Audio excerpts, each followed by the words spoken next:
He married me because I was quiet, because I smiled at the right moments, stood in the right rooms, and never asked for anything that would inconvenience him.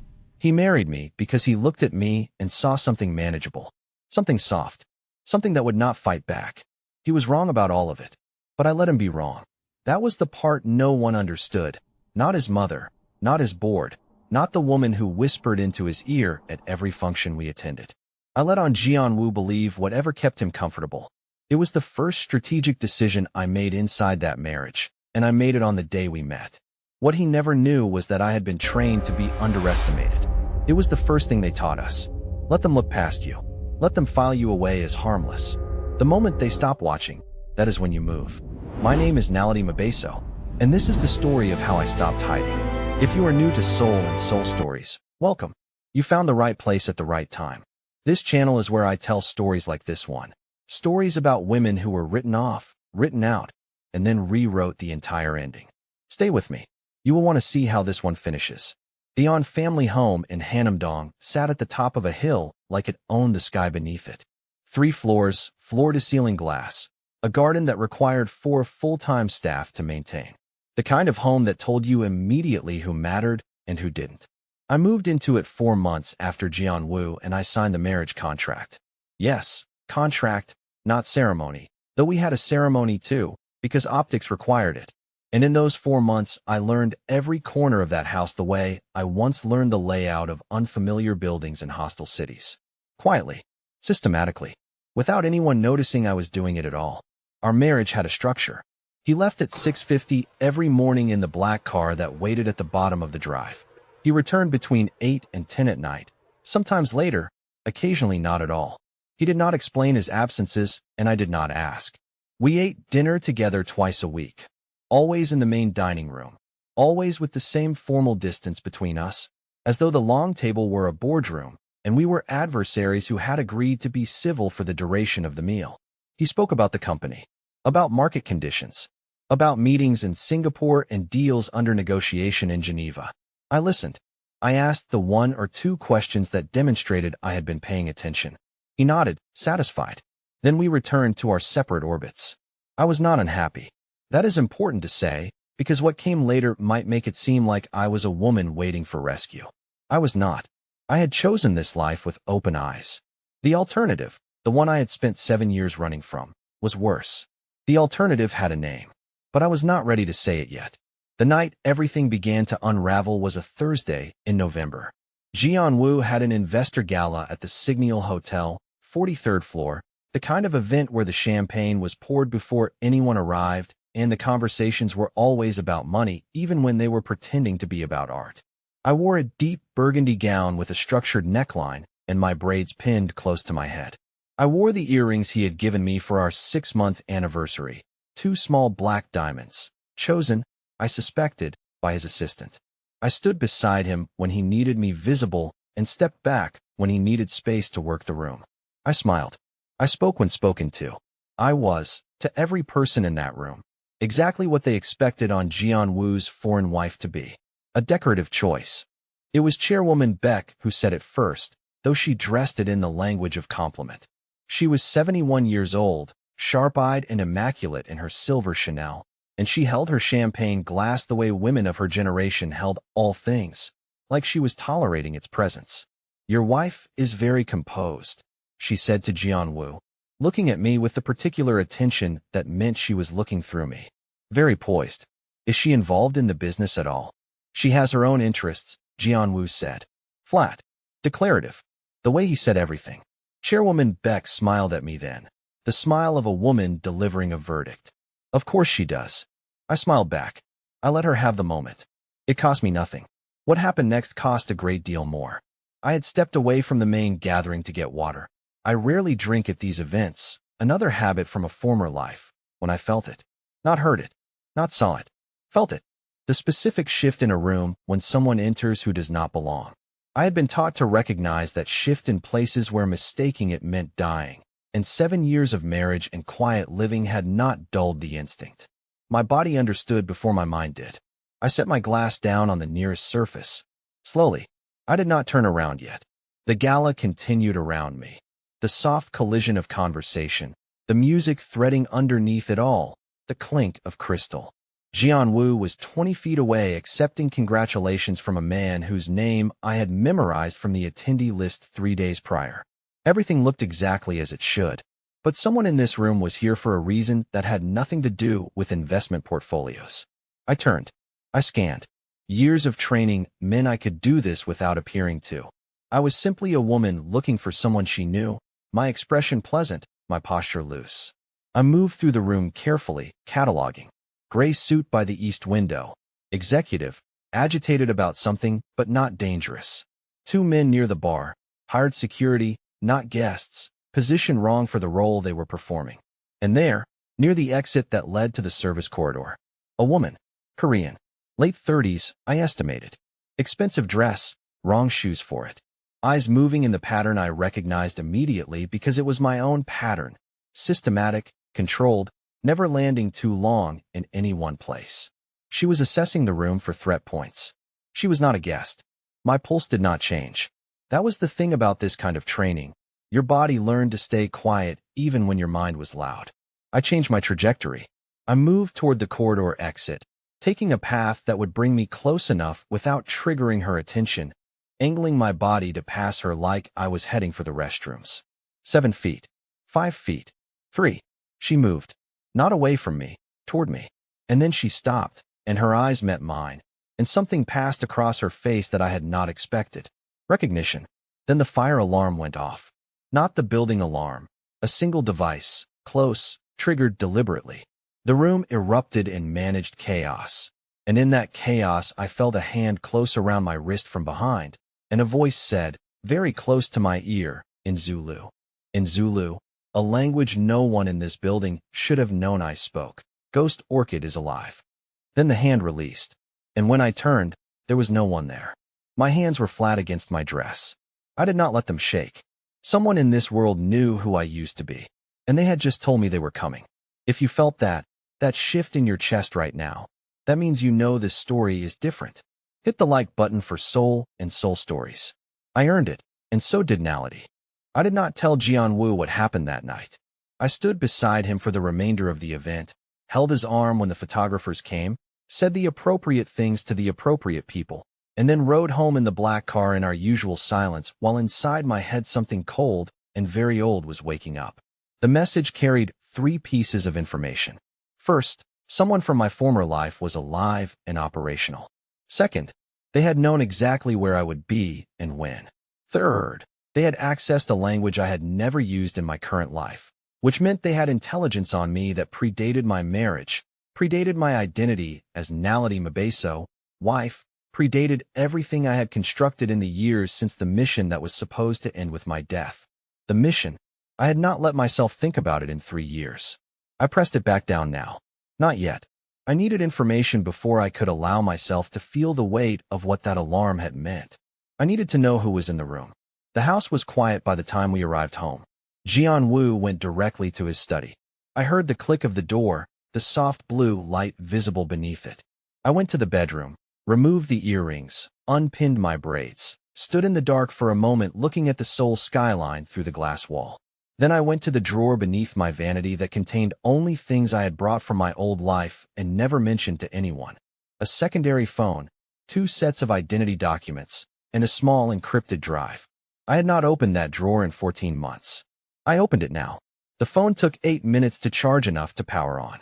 While it charged, I washed my face, changed my clothes, stood at the window, and let my mind move through every face at that gala, cataloging, cross-referencing.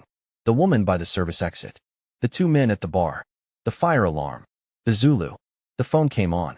I had 3 secure contacts stored in it under code names that meant nothing to anyone outside the network. I opened a message to the one listed as Mock Gadel. Typed 4 words. Sent it.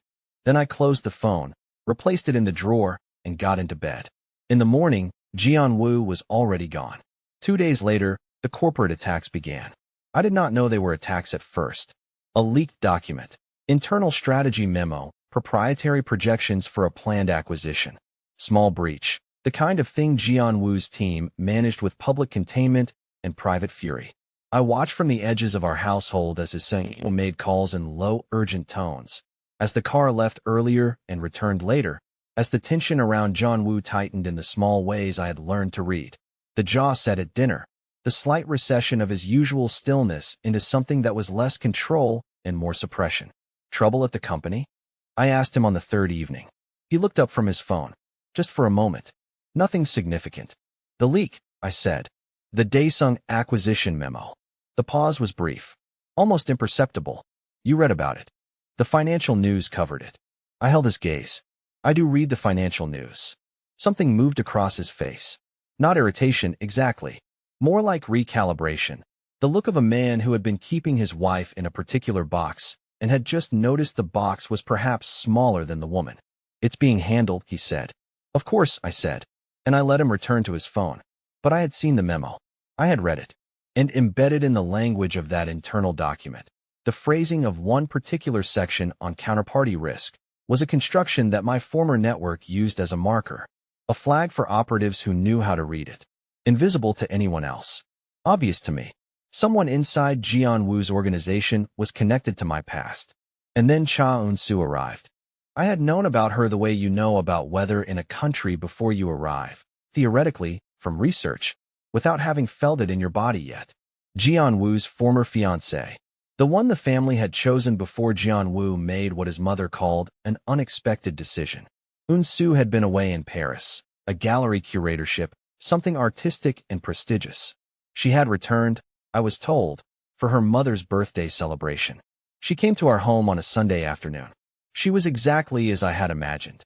Tall, flawlessly presented in pale cream and pearl jewelry, the kind of beauty that moved through spaces as though they had been arranged for her.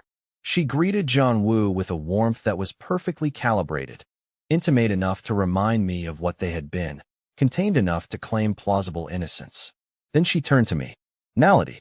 She said my name with precision, no stumbling, which meant she had practiced it. I've heard so much about you. Have you? I said. Jian Wu always spoke so highly. A pause that carried everything she didn't say. You must have made quite an impression. She had dark, intelligent eyes, and behind them something was moving fast. She was not here for social pleasantries. She was here to see me, to take stock. I let her look. I hope you'll join us for the birthday dinner on Friday, she said, including us both in the invitation while directing the warmth entirely at Jian Wu. The whole family will be there. We'll check the calendar, Jian Wu said. I smiled. I said nothing more. Eun-soo departed 40 minutes later, and as I watched her car descend the drive, I understood something with clean precision. She knew something about me. Not what I was, that I was fairly certain was beyond her access. But something. The way she had watched me was not the way a rival watches a competitor. It was the way someone watches a subject they've been briefed on. Someone had been talking. 3 days after Eun-soo's visit, I received a gift. It arrived by courier, no card, no return address, in a slim white box. Inside, wrapped in tissue paper, was a copy of a Johannesburg newspaper from 7 years ago, folded to page 6. A brief article about a counter-terrorism operation that had resulted in the deaths of several operatives. No names were given. One survivor was cited as a government source, identity protected. The article was 6 column inches long and had been entirely forgotten by everyone who ever read it. I had read it at the time. I had been the source. I held the newspaper for a long time. Then I photographed every page, placed it back in its box, and sent it to a secure storage facility in central Seoul via a courier service that asked no questions. Eun-soo knew something about who I had been. How she had obtained even a fragment of that information was a question with a limited number of answers, and I moved through each of them methodically. Private intelligence broker, possible, expensive. Someone inside Jian Wu's own organization with legacy access to old syndicate files, more likely. A direct contact within my former network, theoretically possible, very difficult. I wanted to find out. There was a bar in Itaewon that had been there since before the area became what it is now. Narrow, dim, with a back room that 3 separate renovation owners had preserved without knowing why. The reason was that the room had excellent sound insulation and a private exit and had been, for approximately a decade, a preferred meeting point for individuals and industries that did not file conventional paperwork. I had not been there in 7 years.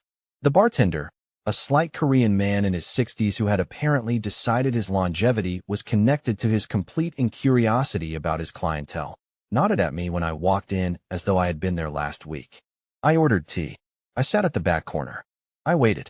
The man I was waiting for arrived 11 minutes late, which was deliberate. He always arrived 11 minutes late as a signal that he had swept the meeting point for surveillance before entering. His name was Park Hyun-sik, and he was, or had been, the most reliable information broker in the private intelligence ecosystem of 3 countries. He was 64, soft-featured, dressed in clothes that suggested a retired schoolteacher. He slid into the seat across from me and looked at me the way a man looks at something he did not expect to see again. "Ghost Orchid," he said. "I heard a rumor." "I need a source trace," I said. He nodded, ordered his own tea without turning around, an act of long familiarity with the bar's rhythms. "Someone is accessing old Orchid Network files. Old and sealed. The person or group doing it has connections to at least one current Korean corporate intelligence operation." "The On conglomerate," I said. He did not look surprised. "Historically adjacent," he said. "Current status unclear. The access appears to be legacy, someone using credentials that should have been retired." He looked at me over his teacup. "There is a name attached to one of the access events. Cha Eun-soo." I set down my own cup carefully. She obtained her access through a contact who had previous syndicate ties. Park Hyun-sik continued. "The contact is no longer active, but the access events suggest she has been monitoring Orchid-adjacent files for approximately 9 months. 9 months. Before she went to Paris. She had been building a file on me before she ever left Seoul, which meant her return was not coincidental. It was positioned. She had come back when she had enough information to use. "What does she have?" I said. "Fragments," Park Hyun-sik said. "A newspaper piece. Some movement records. A name, not Ghost Orchid, but an alias adjacent enough that someone intelligent could connect it." A pause. "She doesn't have the full picture, but she has enough to ask the right questions in the right rooms. She is going to take it to Jian-woo," I said, "or to his board." He turned his cup in its saucer, slow and deliberate. "Depending on what she wants from the situation." What she wanted was what she had always wanted. Jian-woo, and the position I occupied. She was intelligent and methodical, and she had spent 9 months building a case she believed would give her both. I could not fault the strategy. I could only move faster. "Thank you," I said. "Ghost Orchid." He stopped me as I rose. He looked at me with the expression of a man who has seen enough to know when something irreversible is beginning. "Be careful about what you decide to be again. Once you stop hiding, you don't get to go back." "I know," I said. I paid for both teas. I left. My phone, the ordinary one, the one Naledi Mabaso owned, buzzed that evening. Unknown number. A text message containing only a set of coordinates and a time. I did not sleep that night. I lay beside Jian-woo in the dark of the room we shared but did not truly inhabit together, listening to his breathing even out into sleep, and I counted every variable I had accumulated in the past 72 hours. The woman at the gala. The Zulu. The Daesung memo with its hidden marker. Eun-soo's 2 careful eyes. And now coordinates. Someone was building something around me, piece by piece. And they were doing it slowly enough that anyone less trained than me would not have seen the shape of it yet. I saw it. I just didn't know whose hand was drawing the lines. Subscribe to Seoul and Seoul Stories right now. Not because I'm asking nicely, but because what happens next is exactly the kind of thing you don't want to miss because you forgot to hit a button. The people who subscribe are the ones who don't lose the thread. Don't lose the thread. The coordinates led to a parking structure in Mapogu, 3 levels underground. I went at 4 in the morning. I wore dark clothes and flat shoes, and I took a route that included 2 transfer points and 1 deliberate backtrack to confirm I was not followed. Old habits. They came back with disturbing ease. The parking structure was nearly empty. My footsteps were very loud against the concrete. I counted the columns as I walked. A habit, locating myself in relation to exits. And when I reached column 7 on level 3, I stopped. A man stepped out from behind a pillar. He was thinner than I remembered. His face carried a scar along the jaw that had not been there before. A clean line, healed long enough to be white against brown skin. His eyes were the same, dark and burning, focused with the particular intensity of someone who had been surviving off hatred long enough to make it a fuel source. Kong Min-jae. The last time I had seen him, we were on the same team. The mission that was supposed to be a clean extraction, in and out, for operatives, no casualties. The mission that had ended in fire and loss and my supposed death. The mission I had spent 7 years trying to forget. He was alive. He was standing 10 feet from me in a parking structure in Seoul. And the way he was looking at me made my skin go cold in a way that had nothing to do with temperature. "Ghost Orchid," he said. His voice was different. Quieter. Compressed. "I watched your memorial service." "I didn't know you were alive," I said. "Is that what you told yourself?" He took one step forward. "Or did you know exactly what happened and choose to disappear anyway?" I held still. My weight was distributed correctly. I had made sure of it the moment I stepped onto the level. I could cover the distance to the nearest exit in 4 seconds. I cataloged it. "What do you think happened, Min-jae?" "I think someone sold us." His jaw was tight. The scar moved when he spoke. "I think someone in that network gave our position to the opposition before we were even on the ground. I think 4 operatives went into that location and only one was supposed to come out. And that one was not me." The cold in my chest spread. "You think I sold you?" "I thought that for 3 years." He stopped. Then I found something else. Something that pointed to who actually gave the order. He reached into his jacket. I tensed. He saw it, and his mouth twisted, not quite a smile. "Relax. I'm done killing people I worked with." He held out an envelope. "Open it when I'm gone. And then consider carefully who you're sleeping next to." He turned and walked to the far exit. His footsteps receded. The parking structure went quiet. My hands opened the envelope. Inside was a single document. A redacted intelligence brief, dated 6 years ago. The agency designation was one I recognized. Private syndicate, corporate cover, based in Seoul. The mission authorization signature at the bottom had been half redacted. But only half. The visible portion read, HN. I stood in the parking structure at 4 in the morning, and for the first time in 7 years, I felt something I had trained out of myself. Not fear.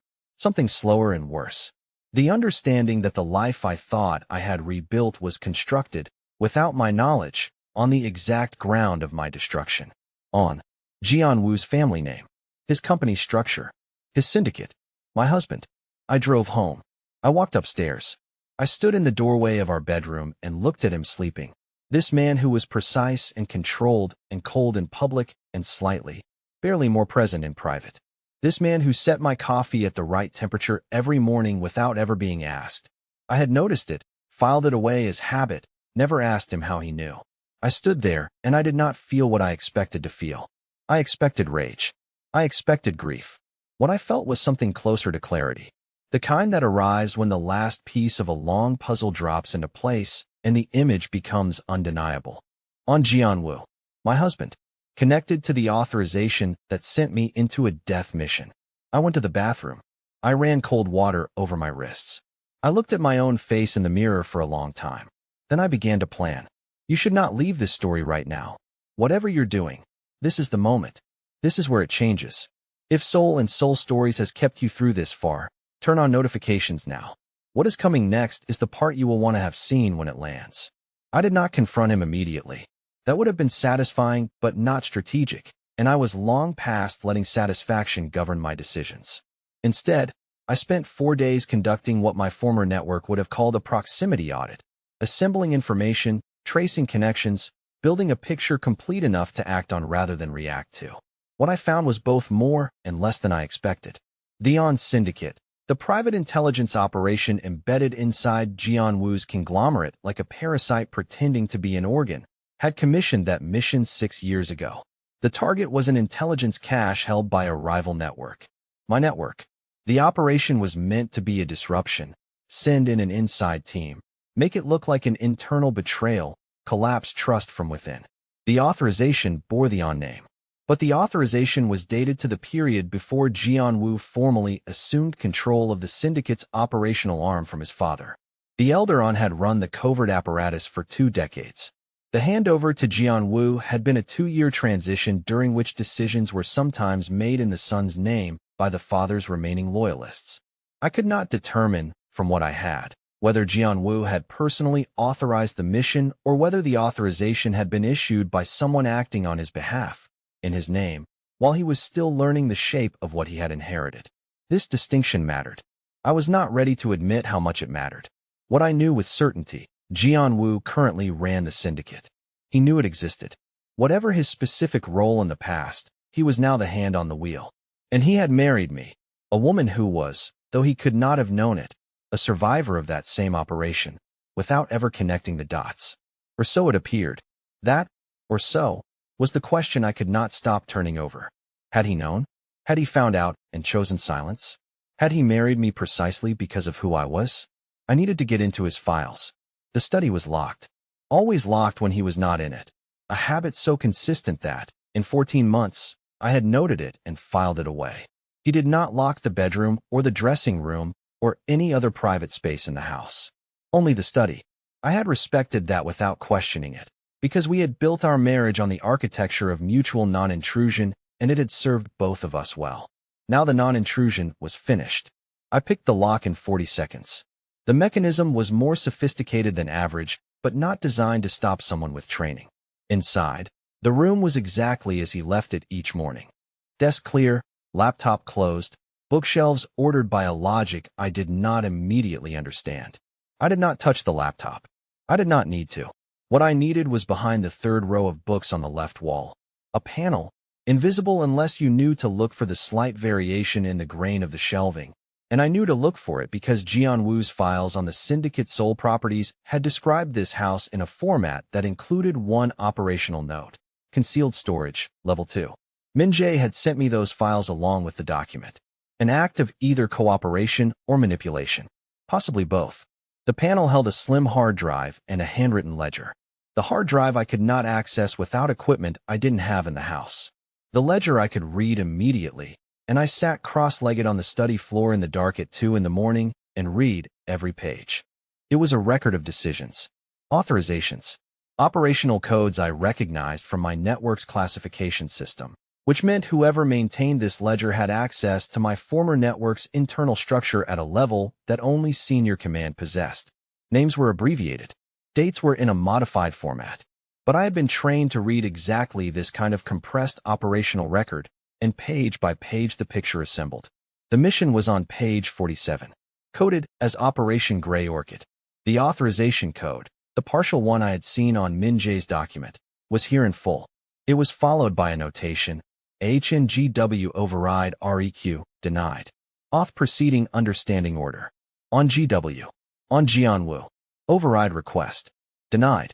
He had tried to stop it. Someone with standing authority had issued the authorization over his objection, and the mission had proceeded. I sat on the floor of my husband's locked study and held that page and felt the architecture of my rage shifting. Not dissolving. Shifting. Because this changed the geometry of everything I had been constructing in my mind, and I was not the kind of woman who ignored evidence because it complicated her conclusions. Jian-Woo had tried to stop Grey Orchid. He did not know I was in it. He could not have. My operational identity, Ghost Orchid, was classified above the access level of the authorizing party. He had objected to the operation on other grounds, or perhaps simply on instinct, and someone had overridden him. But he was still sitting at the top of the system that had commissioned my death. He was still running the apparatus now. He had married me without knowing who I was, which raised the question of why he married me at all, and what, exactly, he knew. I replaced the ledger exactly as I had found it, closed the panel, relocked the study, went to bed. In the morning, Jian-Woo was in the kitchen when I came downstairs. This was unusual. He was almost always gone before I woke. He was standing at the counter with his coffee, jacket already on, reading something on his tablet. My coffee was on the counter beside the machine, in the ceramic cup I preferred, at the temperature I had never told him I wanted. He looked up. His face gave nothing. "You should be careful at the benefit on Thursday," he said. I stopped. "Why?" He looked back at his tablet. "Someone has been asking questions about the attendee list. Security flagged it." A pause. "Including your name." The air in the room was very still. "My name specifically?" I said. "Among others." He set the tablet down. He picked up his coffee. He did not look at me. "I'm having additional security arranged." "It's likely nothing." "Likely nothing." He was telling me something without telling me. His jaw was the slight tension I had catalogued, the look he wore when he was processing more than he was showing, which was always more than other people processed at all. "Thank you," I said. He nodded. He left. I stood in the kitchen and understood two things simultaneously. Jian-Woo knew something was moving around us. And he was, in his particular flat, silent way, trying to protect me. Which meant he did not know I needed no protecting. Which meant he still did not know who I was. And Min-jae who had handed me that ledger. Min-jae who believed I had betrayed him. Min-jae who had now apparently been asking about Thursday's benefit attendee list. Min-jae was about to make his move. I called the number I had texted from my second phone. The contact I had listed as Mokgadel. It rang twice. I need eyes on a name, I said when the line connected. Kong Min-jae. Last known, Seoul. He's operational, and he's close. How close? Said the voice on the other end. My husband's orbit, I said. And Thursday is his target date. Silence. Then, Ghost Orchid, you know if you do this you're not quiet anymore. I know, I said. And you still want to? I looked out the kitchen window at the garden that required 4 staff to maintain, at the hill and the city below it and the life I had built in this country out of pieces of other lives. All the silence and the careful management and the studied ordinariness that had kept me safe for 7 years. No, I said. But I'm doing it anyway. I hung up. I finished my coffee. I was thinking very fast and very clearly, which was the state I had almost forgotten was available to me. The state that used to be my ordinary. Thursday's benefit was for a children's literacy foundation. Jian-Woo's company was a major donor, which guaranteed his presence and mine. Min-jae would attempt to use the event for something. Access, information, or a direct action. He was skilled, and he was motivated by a rage that had been burning for 6 years. That combination made him precise, and it made him dangerous. But rage, however disciplined, was still a vulnerability. Rage required a specific outcome. I had been running from outcomes for 7 years. I had learned that the person willing to let the outcome be anything was always more dangerous than the person who needed it to be something specific. I began preparing. The benefit was at a hotel in Gangnam, smaller than the Signal, more intimate. I arrived with Jian-Woo. I wore a deep green dress and my braids down and the black diamond earrings, and I scanned the room before I was fully through the door. I had memorized the floor plan and the confirmed attendee list. I had 3 contacts in the room who were not on that list. I had a communication piece in my left ear that to anyone looking appeared to be a small decorative stud. Jian-Woo touched the small of my back briefly as we entered, his standard social gesture, the claim of presence.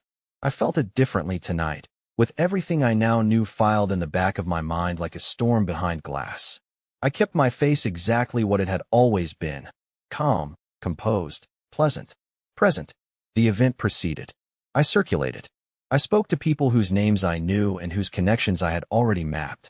I was looking for Min-jae and for the woman from the Signal Gala, and I was listening through my earpiece to my contacts' low descriptions of the building's secondary entrance activity. At 8:17, my contact said, 2 coming in through service. Male, female. Your descriptions. Min-jae and the woman. Together. I excused myself from the conversation I was in. The wife of a board member, enthusiastic about the Literacy Foundation, blessedly easy to exit, and moved toward the west corridor, unhurried, no direct line. I took a glass of sparkling water from a passing tray. I looked like a woman looking for the restroom. Min-jae came around the corner and stopped when he saw me. We were 8 feet apart in an empty corridor.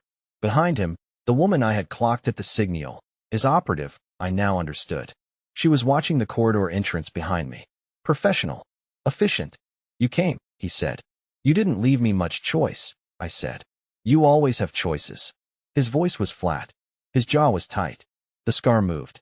You chose not to contact me for 6 years. You chose to disappear. You chose this. He gestured, a small movement that encompassed everything. The corridor, the hotel, my dress, my husband. I was protecting a life, I said. The only one I had left after Gray Orchid. And now, he said, now you've read the ledger. Now you know. How did you know I'd read the ledger? I said. His mouth curved. Because I know what you are. Even if your husband doesn't. Tell me what you want, Min-jae. I want the man responsible, he said. I want on Jian-Woo to face what his family built. What his name authorized. The curve left his mouth. I want him finished. His company. His reputation. His freedom. He looked at me with an expression that was too complex to be simple hatred. And I want to know if you're going to stand in my way. The corridor was quiet. The sound of the benefit floated from behind the doors to our left. Music. Laughter. the particular warm noise of people who felt safe. The authorization, I said. Gray Orchid. You saw what it said. He requested an override. Min-jae's expression did not change. He requested it, and then ran the syndicate that carried it out anyway. He inherited the system, I said. He didn't build it. He maintained it. Min-jae stepped closer. For 6 years since his father stepped down, he maintained it. He knew what it was. He made that choice every day. He stopped. Just like you made your choice every day. To stay quiet. To stay hidden. To let that system keep running while you played house in his glass tower. He said it without malice. That was the worst part. He said it like a fact. We are both compromised, Ghost Orchid. The only question is what we do now. The door at the end of the corridor opened. Jian-woo stepped through it. He saw me first. Then Min-jae. Something in his face became absolutely still. Not the stillness of composure, but the stillness of recognition. He knew Min-jae's face. I could see that he knew it. His eyes moved to me, and in them, for the first time in 14 months of marriage, I saw something raw. Fear.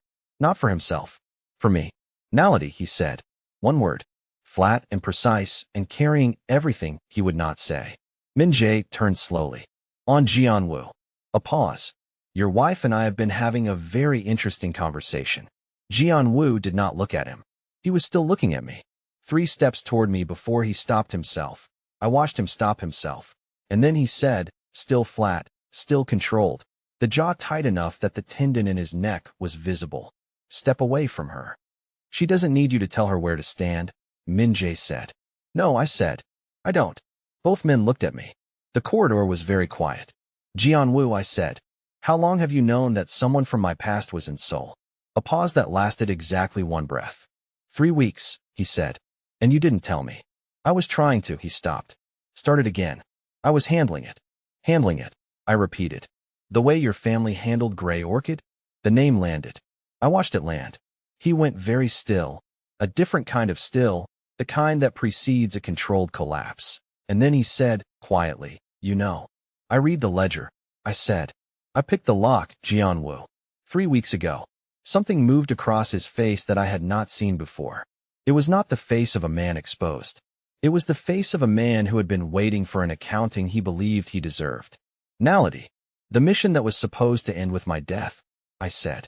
Your name was on the authorization. Your override request was denied. Your syndicate carried it out. My voice was steady and soft, and carrying everything I had decided I would not perform as grief. Did you know I was in it? No. Immediate. Not calculated, immediate. I didn't know who the targets were. I only knew the operation was wrong, and I tried to stop it. You failed, I said. Yes, he said. I failed. Silence. Min-jae was watching us both. His operative was still at the corridor entrance. Outside the doors, the benefit continued. Jian-woo took the 3 steps forward this time. He didn't stop.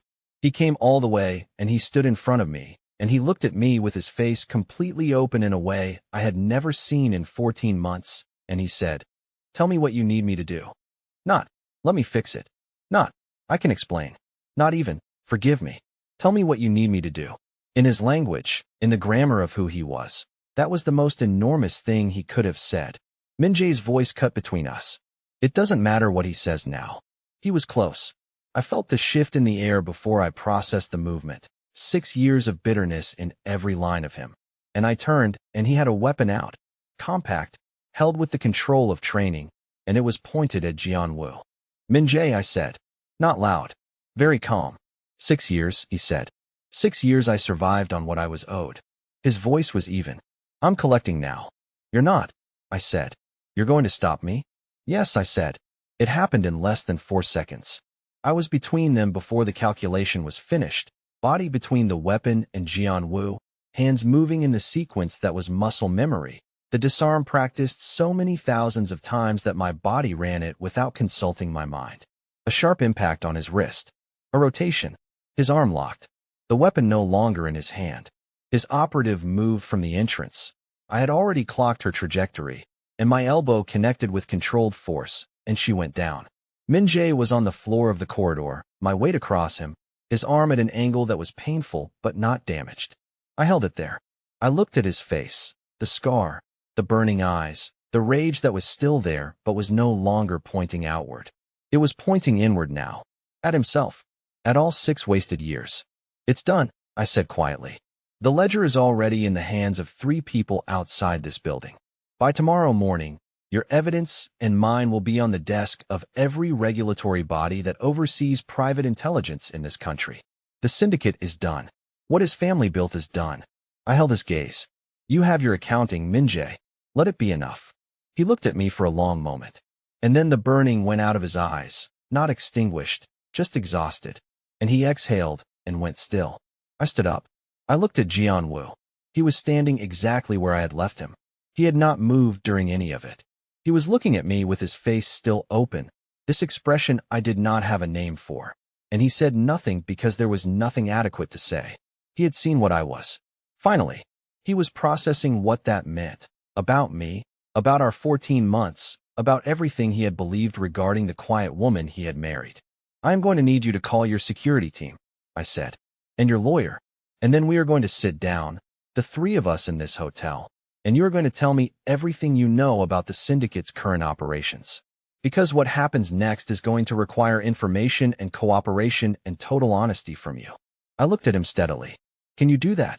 Yes, he said. I believed him. I did not know yet what to do with that. We spent 4 hours in a private room in that hotel. Jianwu talked. Min-jae, disarmed and ultimately cooperative, his rage having burned down into something more functional once the path forward became clear, corroborated where he could. I directed. I asked the precise questions. I knew which details to press and which threads to follow. And somewhere in the second hour, I became aware that both men in the room were looking to me in the way that people look to whoever is undeniably running the situation. I had not run a situation in 7 years. It was like opening a door I had boarded shut, not difficult, once I started pushing. By midnight, my 3 outside contacts had confirmed receipt of the transmitted documentation. By 2 in the morning, 3 regulatory bodies had been formally notified. By dawn, Jianwu's legal team was engaged in a managed disclosure process that would neutralize the syndicate's operational capacity and, critically, separate the public conglomerate from its covert apparatus in the way that Jianwu, and here I came to understand something important, had apparently been trying to engineer for 2 years. He had been dismantling it from the inside. Slowly, carefully, in the way that a man operating within a system he couldn't simply burn down would have to do it. He had been building the case for regulatory intervention without knowing that his missing piece was sleeping in the same house. He had not known who I was. That part 1 now believed completely. He had also not told me any of this. That part 1 could not forget.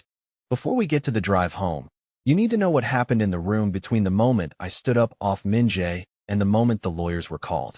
Because that hour, that particular, strange, completely unscripted hour, was where the story actually lived.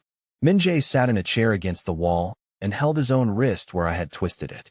Not dramatically. He just held it, the way people hold a part of themselves that has surprised them by being hurt.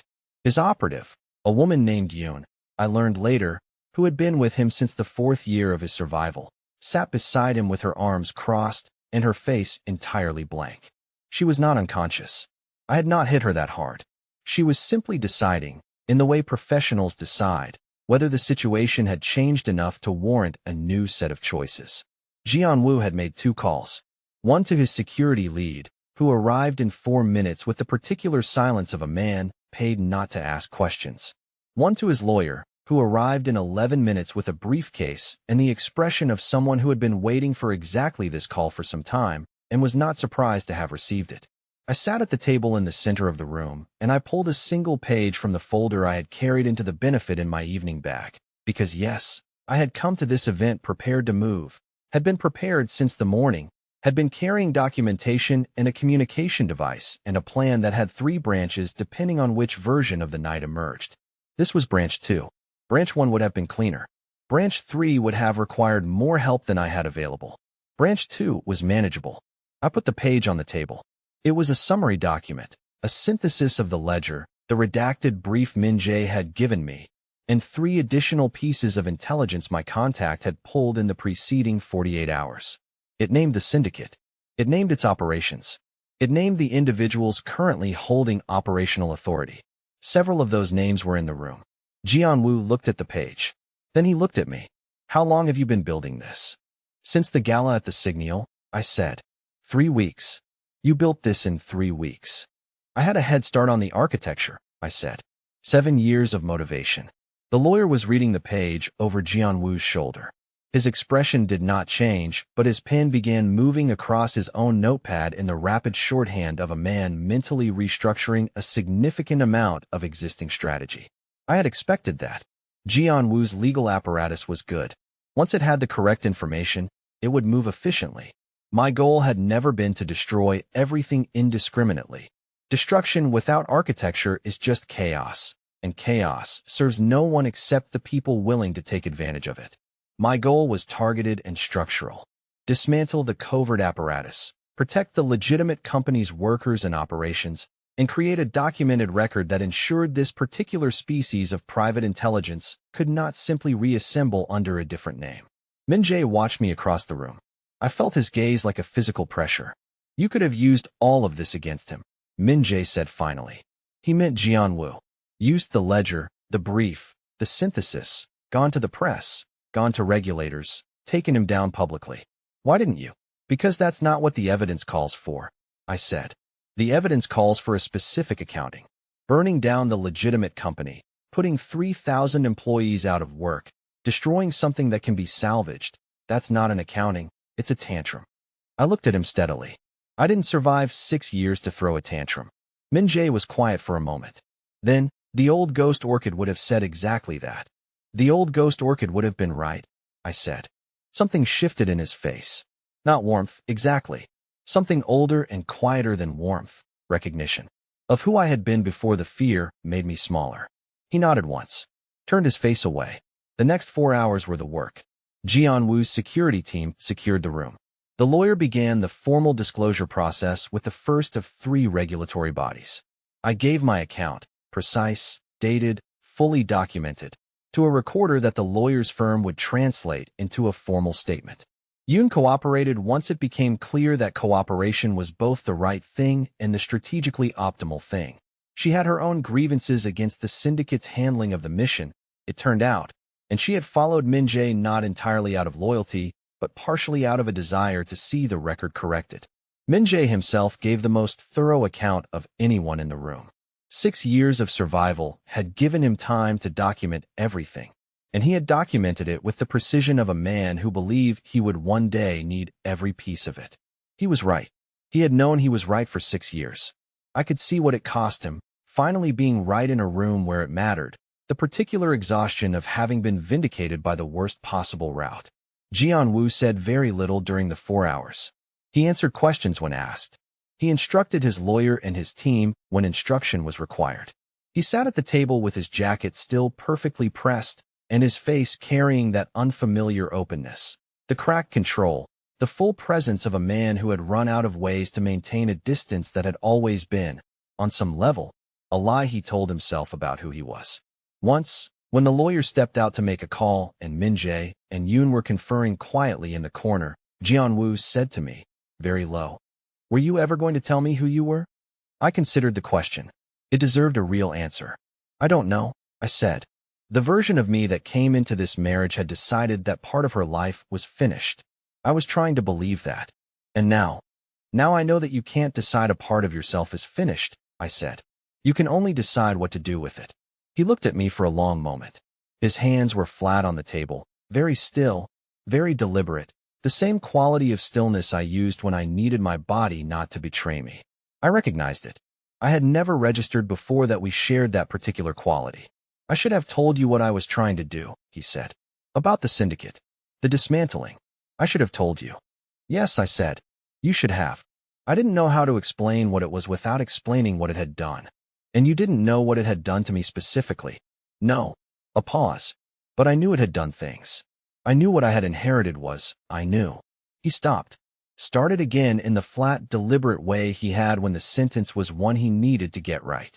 I thought if I could end it quietly, without documentation, without exposure, it would be cleaner. Less damage. I was wrong about what clean meant. I looked at him. In 14 months, I had cataloged him with care and kept him at a careful distance and managed my own feelings about him the way I managed most things, by not allowing them to become inconvenient. Now the inconvenience had arrived, and there was nothing to do but look at it directly. He was not the man who had tried to kill me. He was the man who had tried to stop the thing that tried to kill me, failed, and then spent 6 years trying to dismantle it without knowing that the target of the mission he had failed to stop was sleeping in his house. The world is not organized into clean categories. I had known that since I was 23 years old and first learned what my network actually was, what it did, who it served, and who it spent. Knowing it did not make it simple. It made it true, which was different. I did not forgive him that night. I want to be precise about that. Forgiveness is not a single moment. It is a long and unspectacular process that happens mostly without your awareness, in the ordinary days when you are doing other things, and you only know it has occurred when you realize one morning that the weight you had been carrying has simply become part of you rather than something separate pressing down. That process, for me, had not yet begun. What happened that night was something smaller and more specific. I decided to let the evidence be what it was, not what I needed it to be. The evidence said he was implicated by inheritance. The evidence said he had tried to act against the thing that harmed me. The evidence said he had married me without knowing who I was, and had in that ignorance treated me as something smaller than I was. But that was a failure of imagination, not of character, and the distinction matters even when it doesn't absolve. None of that was resolution. It was simply the truth, laid flat, without the organizing heat of rage to make it into something more comfortable. On the drive home from the hotel, we sat in the back of the car in our usual silence. Seoul moved past the windows. The city looked the same as it always had, glass and light, and the restless energy of a place that never fully sleeps. I looked at it and felt the 14 months of my life here moving through me like a current I had been standing in without knowing its source. Naledi, Jianwu said. Don't, I said. He was quiet. Not tonight, I said. I need to think. He nodded. He looked out his window. His hand was resting on the seat between us, and I watched him not reach for mine, which was perhaps the most honest thing he had done since I met him. Knowing that reaching would be wrong, that some things were not his to take back, that the only thing available to him now was to wait. We arrived home. I went upstairs. He went to the study. I stood at the bedroom window and looked at Seoul and felt the shape of what had happened settling into me. Not softly, not warmly, but with the weight of something real. Min-jae had his accounting. The syndicate was ending. I was no longer hiding. And I had a husband who was guilty of inheriting and maintaining a machine that had tried to kill me, and who was also the man who had set my coffee at the right temperature every morning and driven back 2 exits on the motorway once because he had seen me looking at a restaurant and had not said anything, but had simply turned around. Small things. Behaviors. The grammar of feeling that people like him could not say out loud. It was not enough. I knew that. I needed him to know it too. I called my lawyer the next morning. I began the paperwork that would formalize my separation from the On household. Not divorce proceedings, not yet. A formal legal separation of assets and residence that would allow me to operate independently while the regulatory process played out. Jianwu signed everything I sent him without comment or contest. Each signature was another form of answer, I supposed. What came next took weeks, not days. The regulatory disclosure, the asset restructuring, the formal investigation into the syndicate's historical operations. My testimony was given privately, my identity protected by a legal arrangement that Jianwu's team, at his instruction, I was told, had built with particular care around my security. He used what he had to protect my name even as everything else came apart. I noted it. I did not assign it more weight than it deserved. Eun-soo disappeared from Jianwu's orbit with the same efficiency with which she had appeared in it. She had known something about my past. I learned later that she had paid for private intelligence on Jianwu's wife and had obtained fragments that suggested I was not who I appeared. She had been waiting for the right moment to use it. The moment never came because I moved first. I almost respected it. Almost. Min-jae left Seoul before the formal proceedings concluded. I received one message from him. No words, just the operational sign we had used in the network for a clean exit. Mission complete. Standing down. I sent back the same.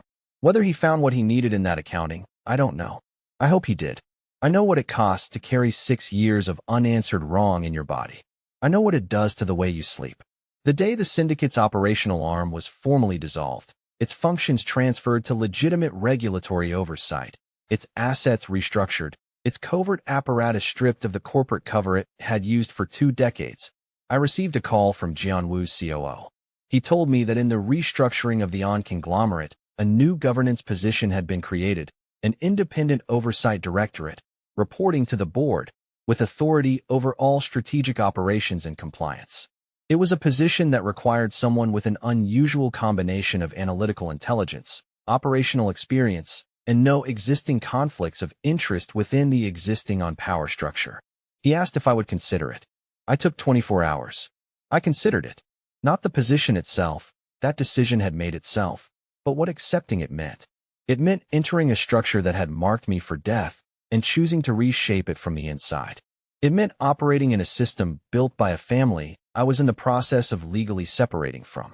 It meant being visible in a way that was entirely different from anything I had been before, not invisible, not hiding, but exposed and deliberate, and holding real authority in real rooms. It meant choosing power over the peace I had come to this life to protect. I said yes. My first day in the directorate's new offices on the 42nd floor of the On Tower, I wore my braids loose and a structured black suit and shoes I could move in. My desk was glass and steel and faced the window. Seoul was below me, the whole complicated, layered, relentless city, and I stood at that window before my first meeting and let myself feel the weight of every year between the operative I had been and the woman standing here now. The intercom on my desk lit up. My assistant announced that the board liaison was waiting. One moment, I said. I looked at Seoul. I thought of my former self, the one trained to disappear, to be small, to let the room look past her.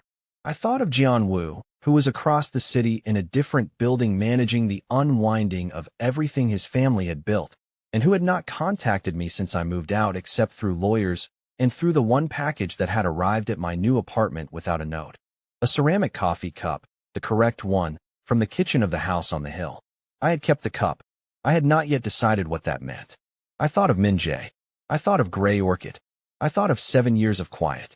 I thought of what it had cost me and what it had protected me from, and whether the trade had been worth it, and I decided that question was too simple for what actually happened. Life was not a trade.